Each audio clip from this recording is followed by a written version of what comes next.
안녕하십니까. 지난번 시간에 이어서 지난번 시간에 우리가 CA 저장했죠. CA 저장이 시험에 자주 나옵니다. 오늘 229페이지 MA 저장 나와 있네요. 여기서 이제 MA 저장이라고 말이 MA 저장이다 이렇게 되어 있는데, 사실은 MA 저장의 행식은 MA 포장을 해서 저장의 효과를 얻는 겁니다. 그래서 MA 저장은 소위 말하는 고밀도 필름으로 밀봉한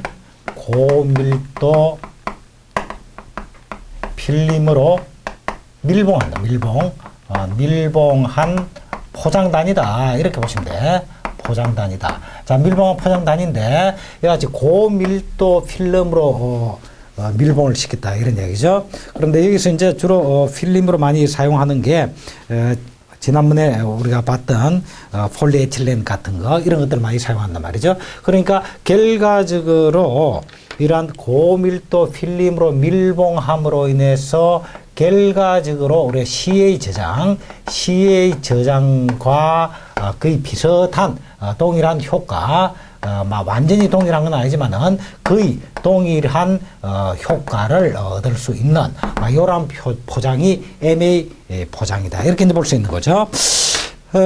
자, 우리가 지난번 시간에 봤지만 CA 저장은 뭐라고 그랬죠? CA 저장은 이것은 저온으로 저장한다. 저온 저장과 그 다음에 소위 말하는 그 저장고 안에서의 공기 조성을 조절한다. 이렇죠. 조절한다. 자, 이 두 가지의 요소를 가지고 있는 게 CA 저장이다. 이런 얘기입니다.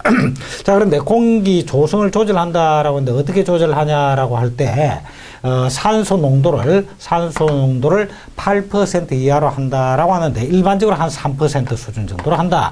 그 다음에 이산화탄소 농도를 0.03%가 이제 대기 중에 존재하고 있는 이산화탄소의 비중인데, 여기서 CA 저장에서는 이것도 약 3% 수준의 농도로 이렇게 조정을 한다. 이렇게 조정함으로써 원예 산물의 호흡을 억제하는 이런 효과로서 결국 저장성을 높여주는 이런 것들이 이제 CA 저장이다 이랬죠, 그죠?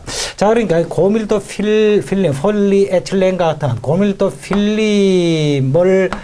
필름은 이런 가스 투과성이 상당히 높습니다. 그래서 스스로 산소와 CO2의 이런 농도를 조절할 수 있는 이러한 기능을 가지고 있기 때문에 그걸로 밀봉한 포장단위는 결과적으로 CA 저장과 거의 비슷한 이런 효과를 얻을 수가 있다 이런 얘기죠.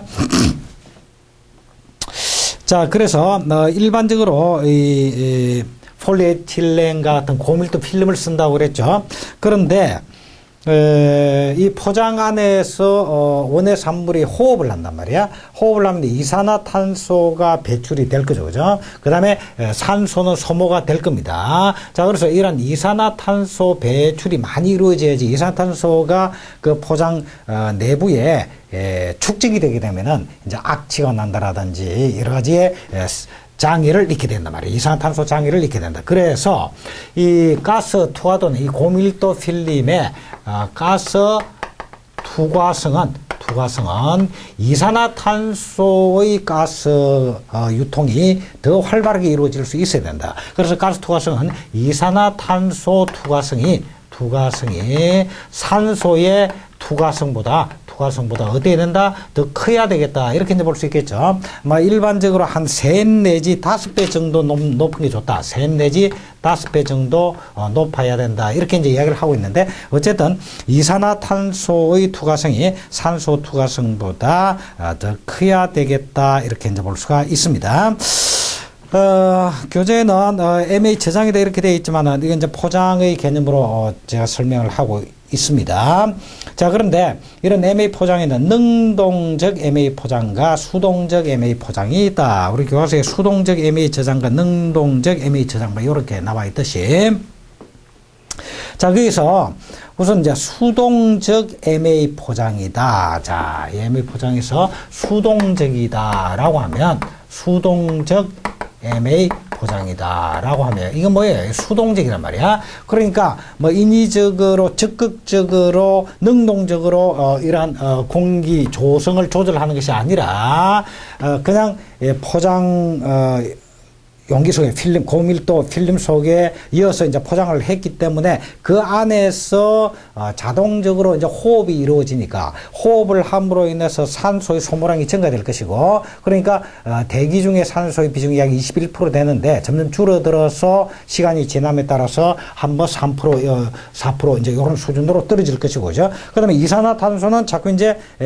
배출이 될 것이다. 그래서 대기 중에 0.03인데 배출이 되니까 3%까지 올라가도록 이와 같이 자연적 호흡으로 대기 조성이 가능한 이런 수준으로 되도록 하는 거. 이게 수동적 MA. 이게 그러니까 자연적 호흡에 의해서 이러한 공기 조성이 조절되는 자동적으로 조절되는 이런 게 이제 수동적 MA고요. 자, 능동적 MA는 뭐야? 능동적 MA 포장. 능동적 MA 포장이다라고 하는 것은 이것은 이제 능동적으로 적극적으로 이러한 공기 조성을 이루어지도록 해준다 이런 얘기지. 그래서 포장을 하는 시점에서 인위적으로 포장 내의 산소 농도와 이산화탄소 농도를 일정한 수준으로 조성하는 이런 포장을 말한다. 그래서 이제 인위적으로 포장하는 당시에 가능한 산소 농도가 많이 줄어들고 이산화탄소 농도는 많이 증가된 이러한 조성이 이루어지도록 이렇게 능동적 인위적으로 조정하는 이런 것이 능동적 MA 포장이다. 이렇게 이제 볼 수가 있습니다. 자, 이런 능동적 MA 포장의 경우에는 계면 활성제를 처리하여 갤로 현상을 방지하고 방단 필름과 항균 필름 등을 이용하기도 한다. 이렇게 이제 되어 있는데, 능동적 MA는 이건 인위적으로 하는 거니까. 그래서 계면 활성제를 처리하여 갤로 현상을 방지하는 방단 필름은 갤로 현상을 방지해 준다라고 그랬죠. 그죠? 물 맺힘, 갤로 현상을 방지해 주고, 또 항균 필름, 균에 대한 억제력이 높은 항균 필름 같은 것을 많이 활용하기도 한다. 이렇게 볼 수가 있습니다. 계면 활성제를 처리해서 갤로 현상을 예방해 준다. 이런데 계면 활성제다라고 하는 말은 무슨 말이냐면, 우리 계면이다라고 하면 기체와 액체와 고체, 그래서 기체, 고체, 곡체 이 삼상이 변하게 되는 그 경계선을 우리는 계면이라고 그러는데, 이런 경계선을 활성화시켜준다. 그래서 기체, 고체, 액체 사이의 변화가 보다 더 쉽게 이루어지도록 해주는 이러한 것들이 계면 활성제입니다. 자, 이러한 것들을 계면 활성제를 처리함으로써 갤로 현상을 방지할 수가 있다. 이렇게 볼 수가 있겠죠. 자, 이게 이제 능동적 MA다. 이렇게 볼 수가 있습니다. 229페이지에 적중 문제 해가지고 MA 저장을 올바르게 설명한 것은 이렇게 되어 있는데, 자, 조금 전에 이야기했듯이 고밀도 플라스틱 필름 같은 고밀도 필름으로 포장하여 저장하는 것이다. 고밀도 필름으로 밀봉한 포장 단위를 우리는 MA라고 할 수 있고, 이걸로서 결과적으로 저장의 효과를 얻는 것이다. 이런 얘기지. 저장의 효과를 얻는 것이다. 이게 우리는 MA 저장이다. 이렇게 이제 볼 수가 있습니다. 자, MA MA 포장용 필름의 조건, 이걸 이제 다시 한 번 더 여기다 정리를 해보면, 자, MA 포장의 효과다라고 한다면 CA 저장과 동일한 효과가 있다. 이렇게 했죠. 그죠? 동일한 효과가 있다. 이랬죠. 그리고 여기서 MA 저장을 할 때 고밀도 필름이 갖춰야 될 조건, 어떠한 조건을 갖추고 있는 필름이어야 되겠는가? 이 필름이 갖춰야 될 조건은 어떤 것인가? 이걸 대충 지금 구두상으로 이야기가 됐지만 한번 정리를 해보면, 필름의 이산화탄소 투과도가 산소 투과도보다 높아야 된다. 조금 전에 이야기했죠. 이 필름의 이산화탄소 투과도가 산소 투과도보다 높아야 된다라고 그랬지. 어느 정도, 보통 한 3 내지 5배 정도 높아야 된다. 이랬죠. 그 다음에 필름의 인장 강도와 내열 강도가 높아야 한다. 이렇게 나와서 필름의 인장 강도와 내열 강도가 높아야 한다. 강도가 높아야 한다. 높아야 한다. 이렇게 이야기를 하는데, 자, 여기서 인장 강도다. 인장이다라고 하는 것은 잡아당기는 거. 그러니까 싹 잡아당긴다라고 하더라도 잘 끊어지지 않는 강도가 있다. 그 다음에 내열 강도는 열에 견디는 정도.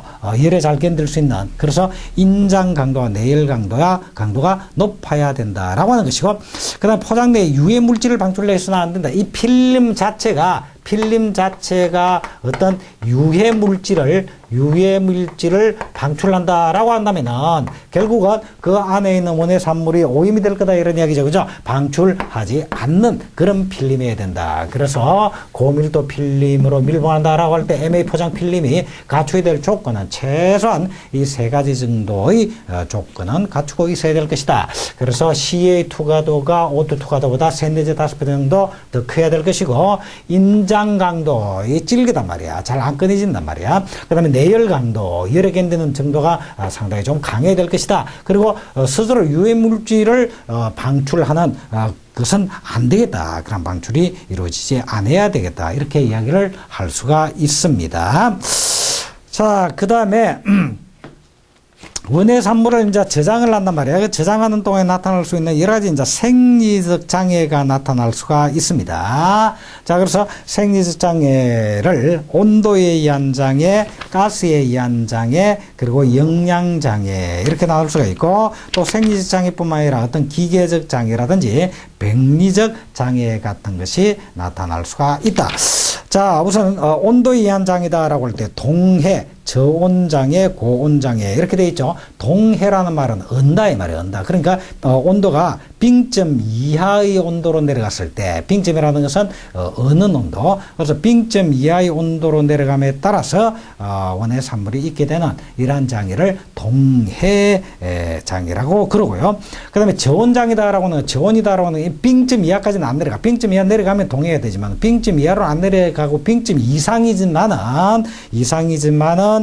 저온이다. 그래서 우리는 원의 산물마다 최적 온도가 있고, 최저 온도와 최고 온도가 사이 유효 온도라고 그러죠. 그죠? 그래서 이 유효 온도 범위 내에 포함되어 있어야 되는데, 그래서 그것보다 더 온도가 낮다. 이렇게 저장 중에 저온에 접하게 되었다. 이러한 저온에 접하기 때문에 따라서 나타나는 이러한 장애를 저온장애라고 그러는데, 일반적으로 저온장애의 대표적인 행태는 과육이 변색이 나타나고 토마토, 고추 등에는 함몰이 생긴다 이렇게 되어 있죠. 그래서 일반적인 저온장애의 특징적인 요소는, 자,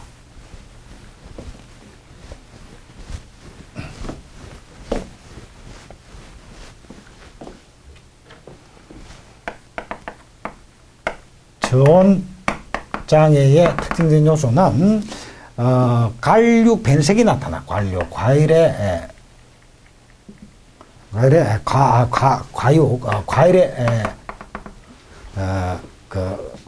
과일 우리 껍질 안에 있는 그 과육의 변색이 나타나요. 변색. 주로 갈색으로 많이 변합니다. 갈색 비슷하게. 그래서 갈변이다 이렇게 이야기를 하죠. 갈변.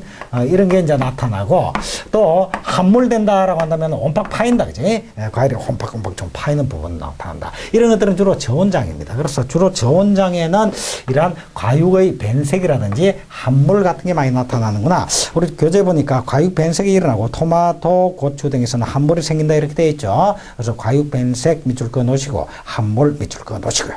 그 다음에 이제 고온장애다. 고온장애다라고 하면, 이것은 온도가 최고 온도 이상으로 높은 이런 온도에 접하게 됐을 때, 노출되었을 때, 이렇게 됐을 때 있는 장애를 고온장애라고 그러는데, 주로 고온장애는 껍질된병 같은 것이 나타난다. 껍질이 마치 이 화상을 입은 것 같은 그런 행태를 띠게 되는데, 이걸 껍질된병이라고 그럽니다. 그래서 고온이니까 껍질된병 같은 것이 나타난다. 이게 이제 고온장애다.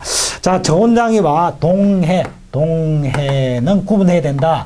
이것은 아예 어느 농도 이하로까지 내려갔을 때 빙점 이하의 경우에 있는 것이고 저온장애는 빙점 이상이지만은 저온에 접하게 될 때 이렇게 이제 보시면 됩니다. 자, 이게 온도에 의한 장애고 그다음에 이제 가스에 의한 장애 봅시다. 고농도 탄산가스에 민감하여 갈색의 함몰 부분이 생기고 이렇게 되어 있죠. 자, 가스.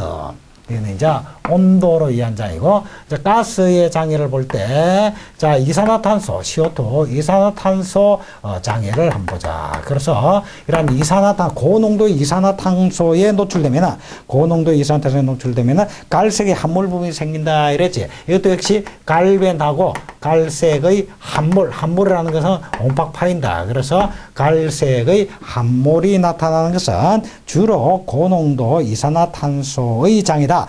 그 다음에 저산소의 경우는 갈변이 일어난다. 자, 저산소 장애. 산소가 부족하다. 이것도 이제 갈변이 나타난다. 이렇게 볼 수 있습니다. 그래서, 과육에 갈변이 나타나고,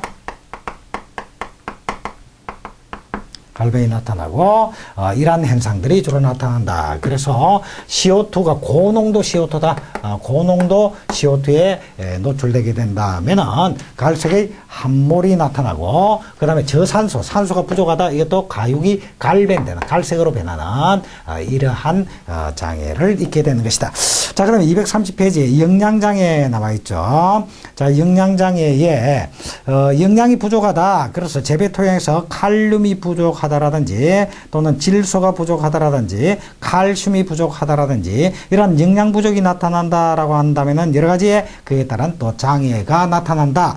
자, 그런데 230페이지에 자, 이번에 보니까 저장 중인 사과의 고두병이라든지 토마토의 배꼽성은병은 칼슘의 첨가로 억제될 수 있다 이랬죠. 이거는 이제 칼슘이 부족할 때 필수 원소인 칼슘이 부족할 때 사과의 경우는 고두병이 나타날 수가 있고, 그 다음에 토마토의 경우는 배꼽 썩은병 같은 것이 나타날 수 있다. 자, 318페이지에 보면은 고두병이 나타난 사과의 그림이 나와 있습니다. 사진이 나와 있습니다. 그래서 우리 318페이지에 딱 보니까 고두병 이렇게 되어 있죠. 그래서 이 고두병은 마치 이와 같이 뭐가 함몰되고 좀 뭐가 엄뻑엄뻑 파인 것 같은 과실의 반점이 생기고 약간 함몰되는 이런 것들이 고두병입니다.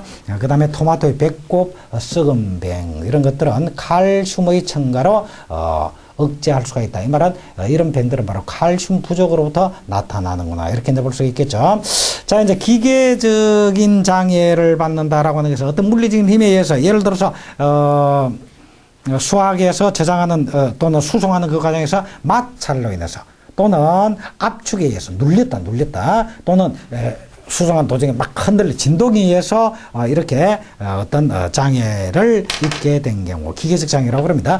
그러나 병리적 장애다 하는 것은 병충해로 인해서 장애를 입게 되는, 피해를 입게 되는 것을 말한다. 이렇게 이제 볼 수가 있습니다. 자, 그 다음에 230페이지에 안전성. 그래서 이제 원예 산물의 안전성을 보자. 우리 특히 이제 원예 산물 중에서도 가수라든지 또는 채소라든지 이런 거는 이제 인간에게 먹거리를 제공하는 거란 말이야. 이 먹거리가 안전한 먹거리가 돼야 되겠다. 이렇게 이제 볼 수 있겠죠. 자, 그래서 이제 안전성 나와 있는데 이러한 안전한 먹거리가 될 수 있도록 잘 관리를 할 필요가 있겠죠. 자, 그게 이제 대표적인 것이 위해 요소 중점 관리 기준이다라고 해서 해썹이라는 게 있다. 자, 이 해썹이다라고 하는 것은 hazard analysis, critical control point 이렇게 되어 있죠. 그래서 hazard analysis 하니까 hazard 위험을 analysis 분석한다 이런 얘기지. 그래서 hazard analysis 요게 HA 요거와 그 다음에 CC B다. 이거는 critical control point다. critical control point다. 이 두 가지가 합쳐져 있는 이런 개념이다. 이런 이야기죠. 그러니까 hazard analysis니까 이거는 위해 또는 위험을 분석하는 것이고, 위해를 분석하고 critical control point. 그러니까 이것은 아주 중점적으로 관리해야 되는 포인트. 중점 관리 포인트. 그래서 중점 관리 포인트 이렇게 볼 수 있는데 중점 관리 요소 또는 포인트. 자, 이 두 가지 개념이 합쳐져 있는 것이다. 그래서 일단 먹거리의 안전성을 확보하기 위해서 어떠한 위험적 요소가 있는가를 분석을 하고요. 이러한 위해를 예방하고 또 제거하고 이렇게 함으로써 안전성을 확보하기 위해서 중점적으로 어떤 점에 포인트를 맞춰서 관리해야 될 것인가, 이런 것들을 나타내고 있는 것이 바로 햇셉이다. 이렇게 볼 수 있겠죠.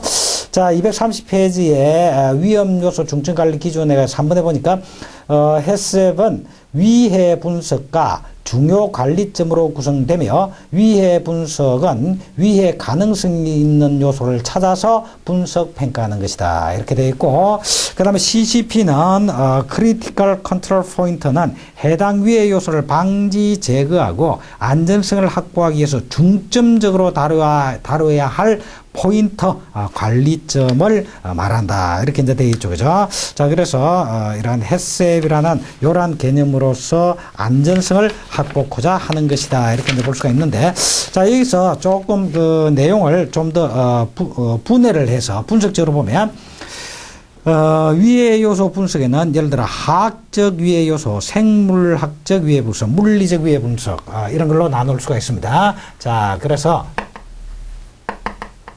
화학적 위해 분석, HA, 화학적 위해 분석이라든지, 또는 생물학적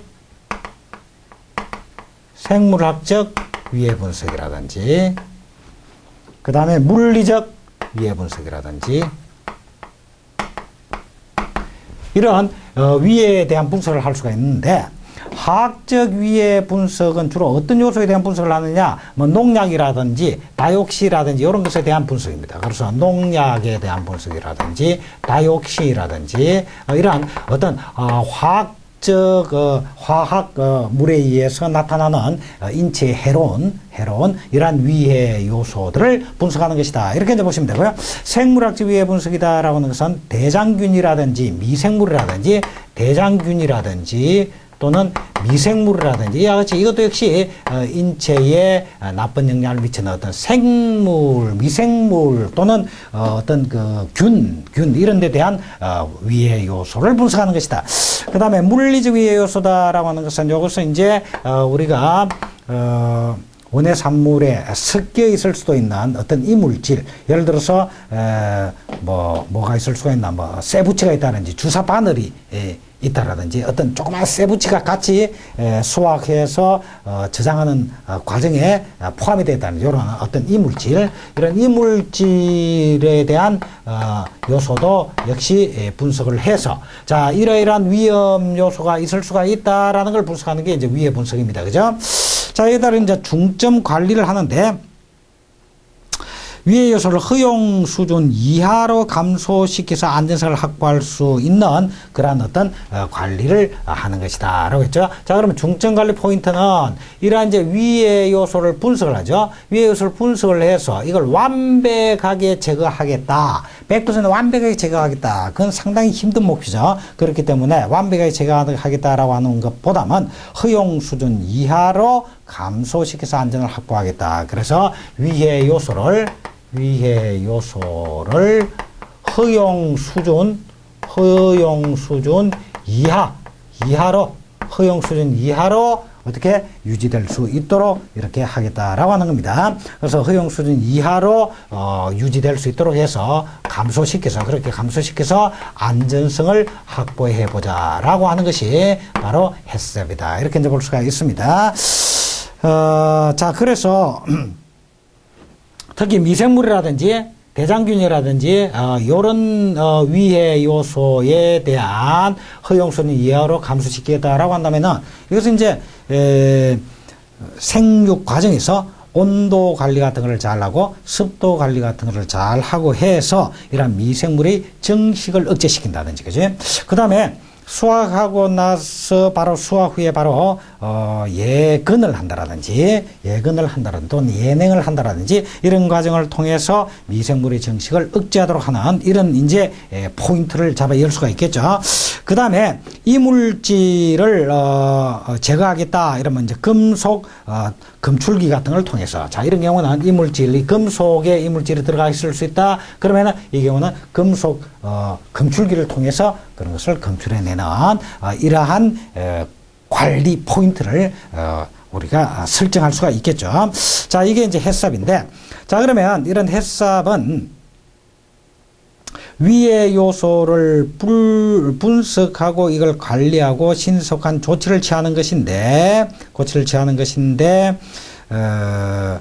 생산자 측면에서의 효과와 소비자 측면에서의 효과가 어떤 게 있겠는가라는 걸 한번 정리를 해보면, 생산자 측면에서는 결국 햇섭을 활용함으로 인해서 자율적이고 체계적인 위험 관리 시스템의 확립이 가능하다. 그렇죠?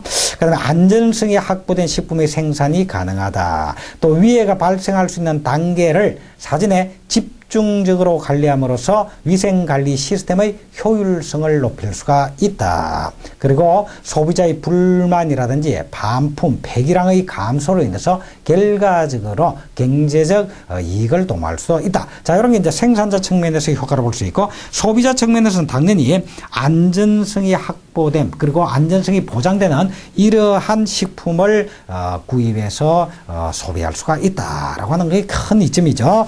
그 다음에 제품에 표시되어 있는 햇삽 마크를 확인하여 소비자 스스로 안전한 식품을 선택할 수 있도록 하자. 그래서 제품에 햇삽 마크, 햇삽의 마크가 부착되어 있는 경우에는 이러한 햇삽 시스템에 의해서 중증관리 기준에 맞는 이러한 공정을 거쳤다라고 하는 거거든요. 그래서 이것을 확인하고 스스로 안전한 식품을 선택할 수 있도록 하는 게 좋겠다. 이렇게 볼 수가 있습니다. 자, 그 다음에 우수 농산물 인증제도라는 게 있는데, 이거는 이제 이 농산물이 우수한 안전한 농산물이다라는 것을 이제 인정해주는 그런 제도입니다. 자, 이러한 우수 농산물 인증제도는 3번에 보니까 농산물 품질 관리 법령에서 뭐라고 되어 있냐면, 토양, 수질 등 농업 환경 보호 및 농산물 안전성 확보를 위하여 농산물 생산에서 포장 단계까지의 농약, 중금속, 유해 생물 등 위해 요소를 허용 기준 이하로 관리하는 것을 말한다. 이렇게 정의를 하고 있고, 이러한 우수 농산물 인증 제도는 일정한 자격을 갖춘 민간 기관이 농림수산식품부 장관으로부터 인증기관으로 지정을 받아서 우수 농산물 인증을 할 수 있도록 하고 있다. 그래서 인증기관으로 인증을 받아서 우수 농산물로 인정을 해주는 이러한 제도가 바로 우수 농산물 인증 제도고, 또 농산물 이력 추적 제도라는 게 있습니다. 이력 추적 제도다라고 하는 것은 이 생산자가 누구냐부터, 다시 말하면 생산자에 관한 정보. 자, 거기서 첫 줄에 생산자 정보 있죠. 이거 밑줄 그어 놓으시고, 그 다음에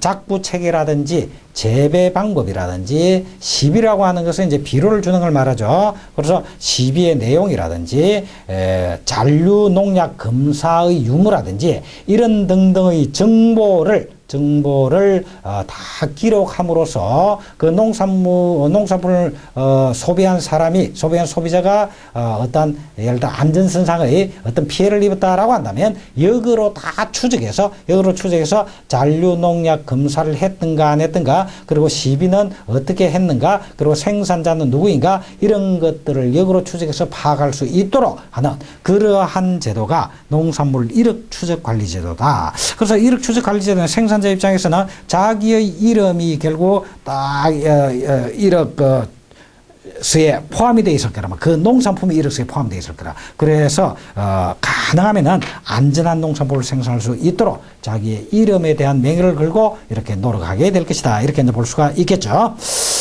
자, 그 다음에 골드체인 시스템. 이건 바로 전유통 시스템이다. 이렇게 이야기할 수 있는데, 이 골드 체인 시스템에 대해서도 시험에 좀 자주 나오는 편입니다. 골드 체인 시스템이. 그래서 이것도 좀 잘 정리를 하는 게 좋겠죠. 자, 골드 체인 시스템 한번 보자.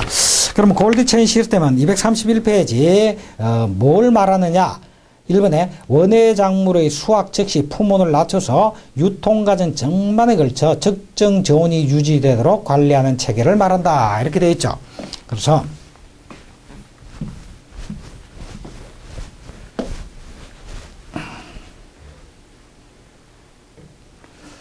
자, cold LD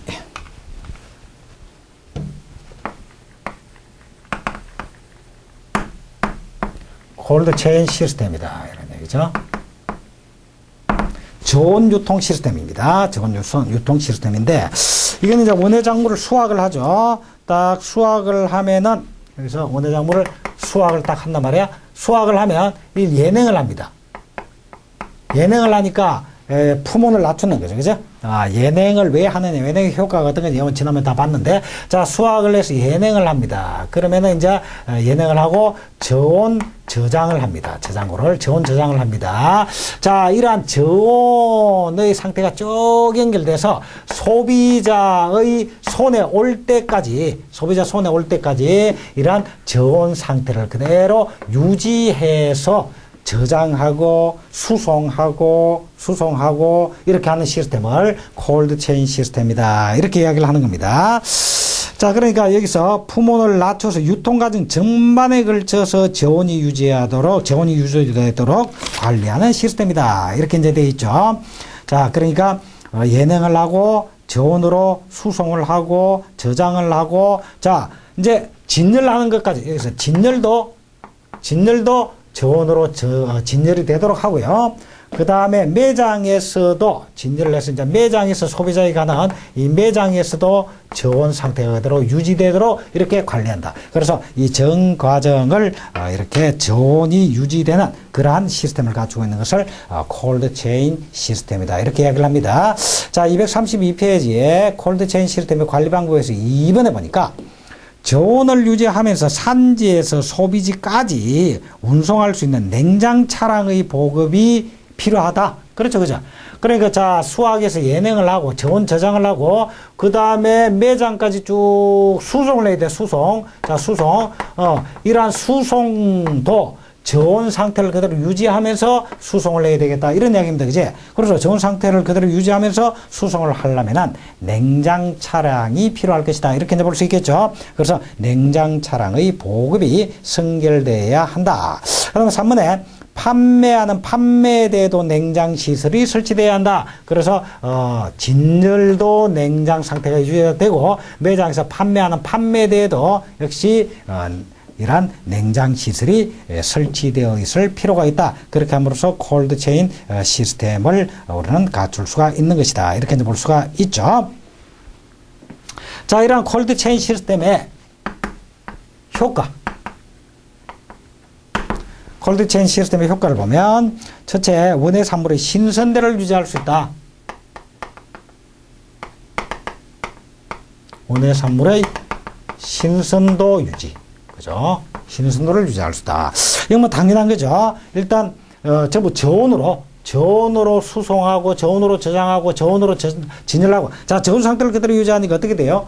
호흡 활동이 그만큼 억제될 겁니다. 그지? 그리고 정산도 억제될 겁니다. 그러니까 정산이 억제되니까 수분 손실을 그만큼 줄여줄 수가 있고, 그죠? 그 다음에 호흡을 억제시켜주니까, 원예 산물의 영양분의 소모가 그만큼 줄어들 것이고 또 호흡이 억제됨에 따라서 호흡열의 발산이 적게 될 것이기 때문에 어떻게 된다? 부패를 방지해 줄 수가 있을 것이고, 그죠?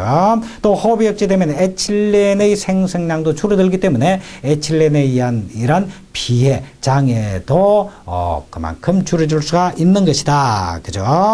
그 다음에 미생물의 경우도 이러한 저온 상태에서는 정식이 잘 이루어지지 못하기 때문에 미생물의 생육 억제를 하는 이러한 효과도 있을 것이다. 자, 그렇게 되니까 결국 신선도를 유지하게 해줄 것이고 저장성을 높여줄 것이다. 이런 효과가 있다라고 하는 거죠.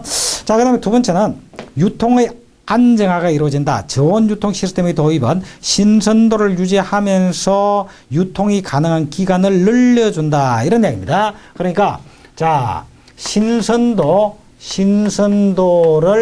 유지하면서 유통 가능한 기간을 연장시켜준다. 이런 효과가 있는 거지, 그지? 이건 당연히 이건 무슨 말이야? 조금 전에 이야기했듯이, 저장성을 높여주는 거죠, 그죠? 그러니까 저장성이 그만큼 높아지기 때문에 유통 가능한 기간이 그만큼 길어진다. 이렇게 이제 볼 수가 있는 거죠.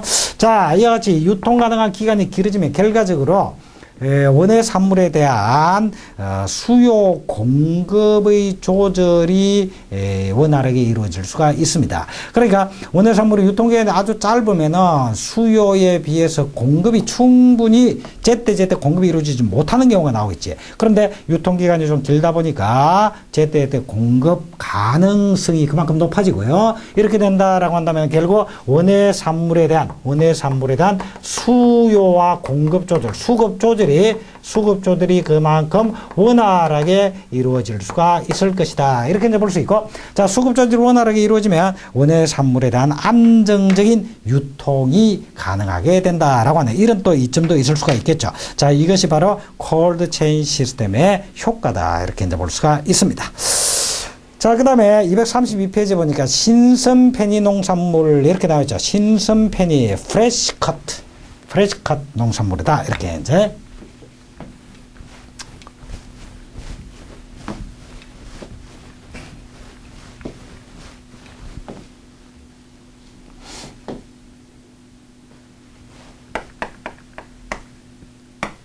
프레시 커트 농산물이다. 이게 신선 페니 농산물이다. 그래서 오늘날 우리 이제 마트라든지 백화점 음식 코나 매장, 식품 매장이라든지 이런 데 가면은 다 플라스틱 필름 속에 아예 그냥 바로 사용할 수 있도록 다 씻어 가지고 잘라 가지고 이렇게 딱 포장을 해 놓은 것들이 많이 있습니다. 뭐 양파라든지 이런 것들도 있고, 그죠? 그뿐만 아니라 뭐 무라든지 이런 것도 있고, 또 파라든지 이런 거 많이 돼 있죠, 그죠? 이런 게 바로 프레시 커트 농산품입니다. 자, 그러면 프레시 커트 농산물 개념 보면 구입하여 즉시 식용하거나 조리할 수 있도록 수확하고 나서 절단하고 세척하고 포장까지 한 이러한 농산물이다. 그래서 이것은 구입을 한다. 자, 구입을 해서 즉시 식용으로 사용할 수 있고 또는 즉시 요리를 할 수 있도록 수확을 해 가지고 사용량이 아주 적절하게 오늘날 소가족이 많으니까 양이 그렇게 많지도 않고 일회용으로 요리를 할 수 있는 양 정도라든지 이렇게 절단을 하고 그 다음에 세척 다 씻고 말이죠. 절단도 하고 세척도 하고 자, 이래서 조그마한 포장 단위로 포장되어 있는 이러한 신선 페니 농산품들이 많이 있습니다. 그죠? 그래서 이게 이제 신선 페니 농산물인데, 자, 이런 신선 페니 농산물의 특징 및 유의할 점을 보면, 자, 이렇게 해놓음으로써 요리 시간을 줄일 수가 있죠. 그래서 구입해서 즉시 바로 식용하거나 조리할 수 있도록 이렇게 다 딱 준비가 되겠단 말이야. 그래서 조리나 요리에 걸리는 시간을 줄일 수가 있고, 그 다음에 원예 산물의 영양과 향기는 그대로 유지하는 것이 중요합니다. 자, 이렇게 절단을 하고 세척을 하고 하는 과정에서 영양가가 손실이 있다라든지 또는 향기가 나빠지 이치가 발생된다든지 이렇게 되면 안 되겠지. 그래서 이제 포장 자체에서의 포장 내부의 CO2의 양이 증가된다라고 한다면 이치가 발생될 수 있겠죠. 그렇게 되면 안 되겠다. 자, 그 다음에 절단하고 물리적인 상처 등으로 해서 에틸렌 발생이 많이 이루어질 수가 있죠. 그리고 호흡량이 증가될 수가 있죠. 그래서 이런 경우에는 결국 자, 절단을 한다. 세척을 하면서 상처를 입을 수 있다. 그래서 우리 에틸렌은 뭐라고 그랬죠? 에틸렌은 스트레스 호르몬이다. 이렇게도 이야기를 했어요. 자, 이런 절단이다. 이런 어쨌든 원의 산물 자체가 스트레스를 받는단 말이야. 그러면 에틸렌의 생성이 많이 이루어질 것이다. 에틸렌의 생성이 증가되면은 원의 산물의 호흡량도 증가된다. 에틸렌의 생성과 호흡량은 항상 비례적 관계에 있다. 그러니까 이런 호흡량이 증가되고 에틸렌 생성이 많아지면 결국 이걸로 인해서 이 프레시 커트가 부패되기가 쉽다. 그죠? 부패되기가 쉽다. 이런 얘기죠. 자, 부패되기가 쉽기 때문에 일반적으로 프레시 커트 농산품의 경우는 그 유통기간이 짧아야 될 것입니다. 그죠? 유통이 너무 길면은 결국은 부패된 이런 농산품이 될 것이다. 그러니까 유통이 짧은 게 좋겠다라고 할 수가 있고요. 그 다음에 갈변 현상이 나타날 수도 있다. 그래서 신선 편의 농산품의 경우는 갈변 현상이 나타날 수도 있다. 이런 얘기입니다. 그리고 이치가 발생될 수 있다. 이거는 이산화탄소가 많이 있다. 이 안에 이산화탄소 농도가 짙어진다. 이러면 역시 이치가 발생할 수가 있고요. 또 그 다음에 프레시 커터의 지금 온도가 높으면 이 프레시 커터에다가 고온에 노출시키면, 온도를 높이면 고온에 노출시키면은 아세트알데히드와 같은 물질이 축적되어 이치가 역시 발생한다. 아세트알데히드.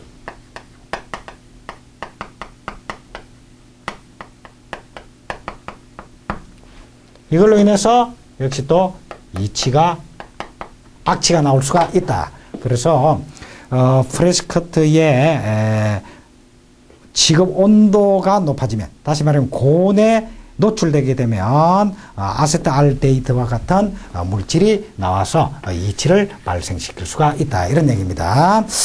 자, 그래서 신선 편의 농산품까지 이제 다 봤죠. 자, 이렇게 함으로써 우리는 수확 후 품질 관리에 대한 내용도 쭉 다 살펴봤습니다. 쭉 살펴봤고, 이제 지금까지 공부한 이 부분이 사실상 이제 시험에서도 대부분 이 부분에서 나오는데, 우리 이제 교재를 보니까 이제 강론 해가지고 최소원에, 가수원에, 하위원에 해가지고 이제 강론이 또 나와 있죠. 그죠? 이 강론 부분은 사실상, 강론 부분 여기에서 시험이 나온다라고 하는 것은 거의 없습니다. 그래서, 시험에 출제되는 숫자는 아주 적지만은, 여기에서도 결국 어떤 원의 산물과 관련돼서 우리가 앞에 원론적인 입장에서 쭉 본, 뭐 온도와의 관계, 토양하의 관계라든지 이런 원론하고와 관련되어서 어떤 구체적인 작물에 대한 이러한 질문을 묻는 이런 문제가 조금 나옵니다. 그렇기 때문에 이런 지금까지 공부한 원론에 대한 우리가 정리가 잘 되어 있으면은 사실 강론 부분은 그렇게 중요하지는 않지만은 그래도 뭐 한두 문제 나올 수가 있기 때문에 그것을 위해서 한번 강론 부분도 쭉 정리를 한번 해보도록 이렇게 하겠습니다. 자, 이번 시간 여기까지 하고 이제 다음 시간 강론 들어가도록 하죠. 자, 이번 시간 여기까지 하겠습니다. 수고하셨습니다.